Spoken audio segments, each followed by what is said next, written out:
You're listening to the New York Sports Show, the #1 all New York sports podcast. Hosted by Dominic Konareski.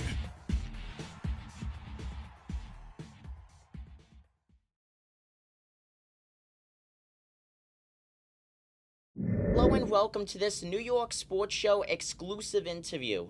I'm Dominic Konareski, and joined here with me is Connecticut 10th District State Senate candidate Nyrell Moore. Nyrell, pleasure to have you on the podcast. Pleasure. Yeah, now, for those of you who know, the New York Sports Show is not a political channel, but we have been covering a lot about Quigley Stadium, a former New York Yankee and Oakland Athletic minor league stadium located in West Haven, Connecticut. Sadly, that situation has seemed to gotten political, as the city has neglected it through the years, and I am on a mission to make it a historical site and bring back life to what is now a decrepit field of broken dreams. Nyrell, the Connecticut 10th District covers Quigley Stadium, which is why I reached out to you. I also like to let you know I'm going to be reaching out to your opponent as well, Gary Renfield, and I have had conversations with West Haven Mayor Dorinda Bohr. Now, a recent conversation led to me sending her an email, which is yet to receive a response. But we have you here today, and I would love to hear your thoughts on the stadium and what you would do to revive it if you win this upcoming election in November. So, I actually do have some connection to Quigley Stadium. I did play there when I was younger. The Seahawks kind of had their intermission there for a few years when they were getting their stadium built, the new Notre Dame stadium that's shared with the Seahawks. So I do have my history there. I remember playing there with the geese poop all over the place. So it's pretty fun times, but I definitely have my connection, as well as my aunt actually lived on Front Avenue over there. So it's really, that is Taft, actually. Taft, correct? If I'm Taft. Yes, Taft. Yes. I'm sorry, she lives on Front Avenue now, and that's over near York Street. But that's Taft Street. So yeah, so my aunt grew up over there, and I kind of was over there all the time, and I see where it's going. Obviously, growing up, it wasn't the best where it could have been because I am younger, 27. But I know that 40, 50 years ago, it was an historic site that everybody would go to. I would hear stories about it growing up from my coaches playing. So I understand that it had a big significance in West Haven. And just with the sports in general, with the youth sports, seems to me that West Haven has kind of steered away from that. You can see with the baseball league, for example. It's absolutely horrible the way that West Haven runs its Little League. Exactly. And 15 years ago, it was one of the best Little Leagues in the state. Now look at it. And it's almost like that. I mean, it's not like that, I would say, with the Pop Warner. It seems like Pop Warner has kind of been steadily on the rise. But And you're actually a Pop Warner coach yourself. Yes. I enjoy being around the kids. I enjoy coaching the next generation and showing them what they can be, what their potential could be. But that is one of my goals, and I do believe that we need to work into developing the most historic sites that we have and developing our city and keeping our city to where it used to be. There's a lot of stuff. I actually just saw a video not too long ago on YouTube. My mom sent it to me. It was about West Haven and where it used to be in the 40s. And it was basically a guy going around, it was like 10 years ago. He was kind of put in space. He was projecting the buildings where they were on the beach. And me and you wouldn't realize that there was a whole amusement park on the beach, but there was places that next to each other and amusement parks and just almost like a carnival. And it was a rapid carnival that was always on West Haven, and that's lost in the history. And we need to start teaching a lot of that stuff. So Quigley is part of that. Yeah, 100%. Quigley is part of a lot of West Haven history. It was constructed in 1947 by Maurice Quigley, who at the time he owned the West Haven Sailors, which was a very big semi-professional team. And part of where the Jimmy's parking lot is down the beach was a Donovan Field. It was a baseball field inside what was then the West Haven Speedway. Two historical sport venues right there in one. I really truly feel like West Haven simply does not really care about its history anymore. There's no, really old parts of West Haven. I mean, you could say that the town green is, a historical district, but there's really nothing there historical besides a church. The center of town is an absolute wreck, and then you go more into Quigley is in the Allentown part of West Haven, and that's considered really the forgotten area of West Haven. When it comes to bringing back, youth sports, obviously your effort with Quigley, that would play a factor. Why do you think it has gotten to the point where we gotta make it political? Because it has gotten political, which I think is a very, very sad factor to it.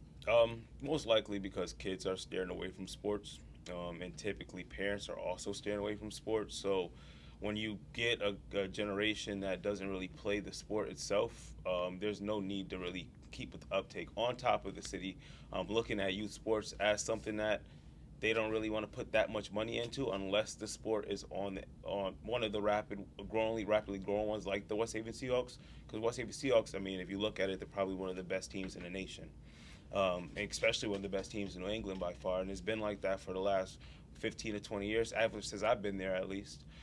So if you look at how the city works, they need to start realizing that we do have a pool of athletes that we need to use to our advantage in a sense, and bring in that entertainment, bring back that entertainment, bring back that economy that once used to thrive in West Haven.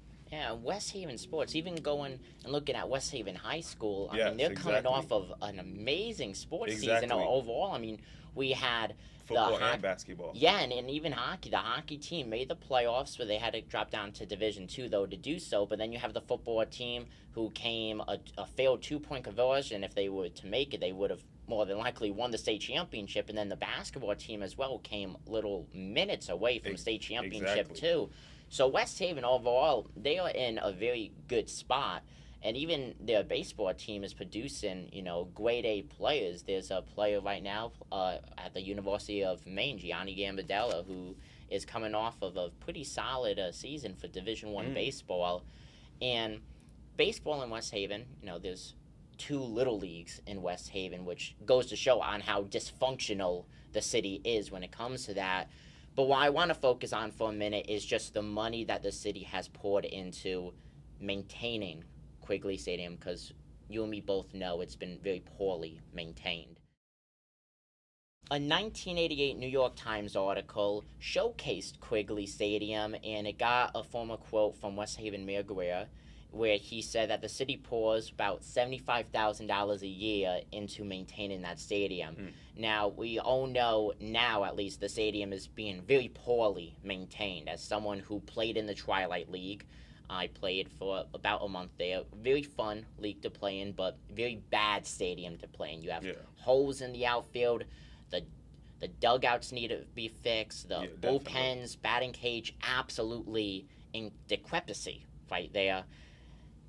This is a city that has owned the stadium since 1951, and they're just letting it go. They're losing money with it. Notre Dame West Haven supposed to be playing there for their home games. They spent almost the majority of 2023-2024 season at West Haven High playing, and then you have the Twilight League, who doesn't even charge general admission for games. So you said Notre Dame or West Haven was actually supposed to play there?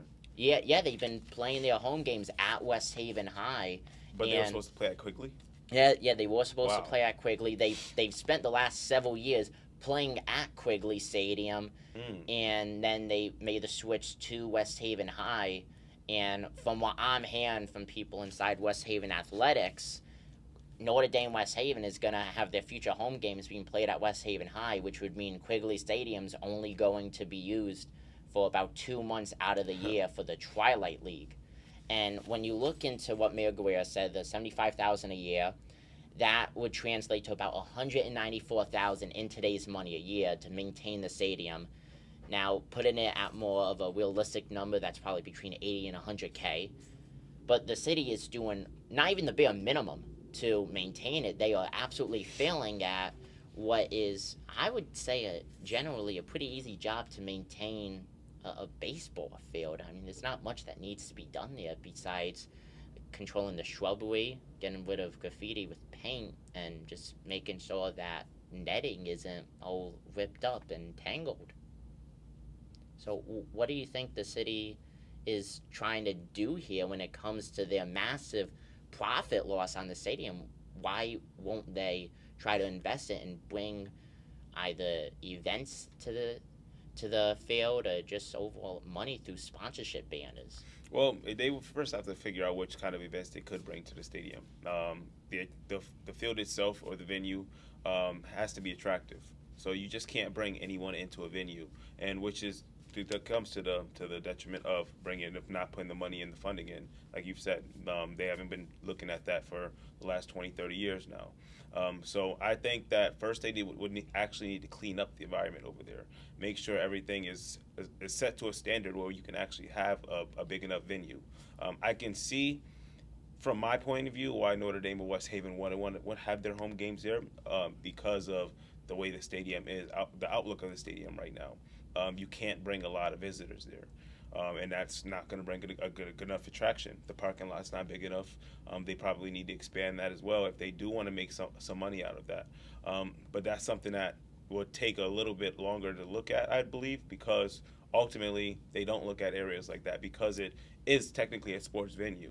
And although historic, I believe that in order for us to get back to how West Haven used to be, we first need to realize what is going on throughout the city. And once we do that, we're going to realize that things like Quigley need to be cleaned up and turned into something that can benefit the people. But we're not looking at that right now, generally as a city. So I think if we can get back to that and getting the people more involved with what's going on just around them generally. For example, why aren't the people on Taft actually speaking about this? Do they actually care what's going on with Quigley? That's what we need to get back to, people caring about their community. Now, I know Yale uses the parking lot as a shuttle system, so West Haven is getting some money from that, I would hope so at least. But why won't they put some money at least back into repaving the parking lot that's full of potholes, and it looks like it hasn't gotten repaved since the 1980s. And overall, and as you said, it's the city in general, it's more of a city issue, and that is considered a sport venue.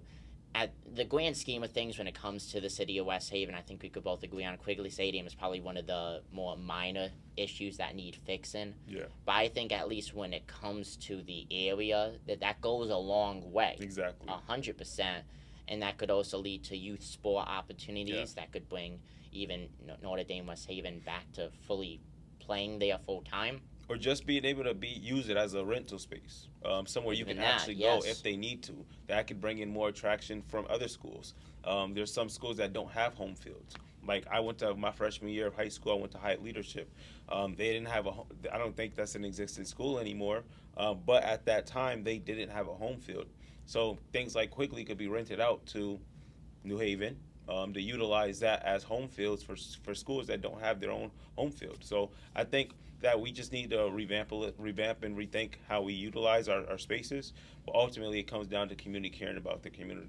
Right up the street is the University of New Haven. Now, in my conversations with West Haven Mayor Bohr and even people inside of UNH athletics, there have been talks of UNH wanting to buy the land. Now, that is talks that have seemed to span over several previous mayoral administrations.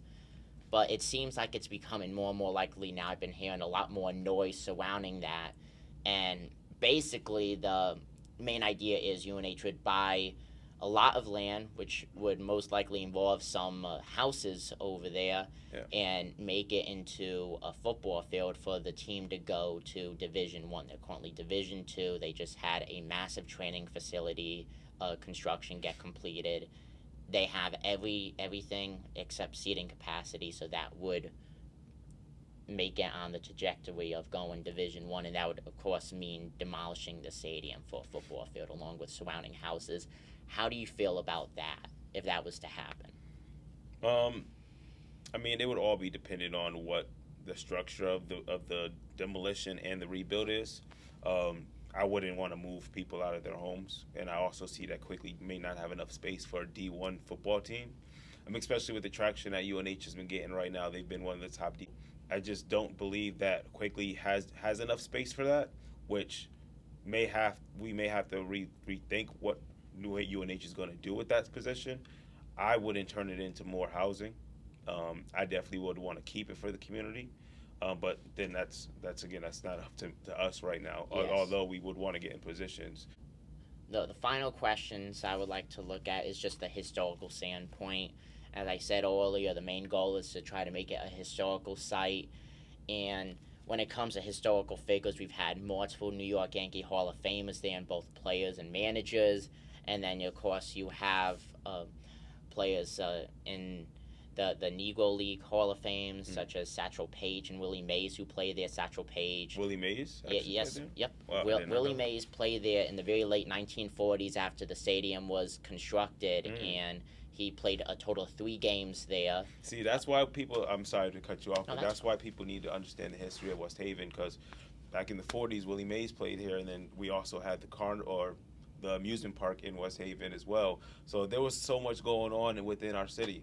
I heard rumors, but I'm not sure if this is 100% true, that Walt Disney was actually thinking about creating I heard those Disney same in rumors. West Haven. Yes, I heard those same rumors. You know that we had an attractive position just in the public eye. So we need to get back to that, and right now we're just not there, especially with the biggest shoreline in the state. I think we need to do something about that. Yeah, you had Willie Mays play 3 games in the late 1940s. Satchel Paige played there, pitched a complete game. The Kansas City Monarchs played several games there as well. And then, of course, you had Mickey Mantle try to do a mini home run derby before a West Haven Yankee game. That was actually one of his final appearances as a New York Yankee in any kind of way. Never hit a home run, though.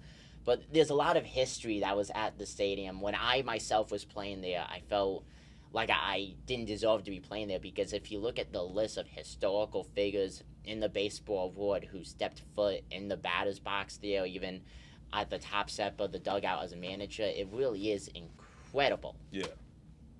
So when it comes to making a historical site, is that something that you would be interested in doing if you would to win in November?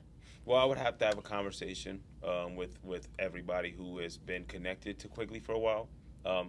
I know you do have your connection. You have your story. You've done your due diligence, and I will want to do my due diligence as well, just to make sure that we're going in the right direction.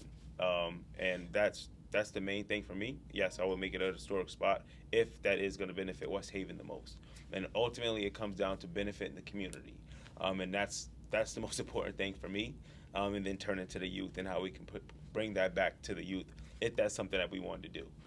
But that will probably be the best way to go about things, because you never know what can happen if we do kind of rethink how we look at the historic sites, because I'm not sure if that's the best way to utilize the space. But yeah, that would be my answer. Well, thank you for that. Thank you for giving me your time. Thank you. And Thank you for having me. Yeah, it was a true pleasure, true honor to have you on, especially with your busy schedule ahead of election season Yes. ramping up too. We're Yes. getting very close to November. And I also like to thank the West Haven RTC for allowing us to use their headquarters for this interview. It was very nice of them to allow us to do that. And thank you once again for coming on.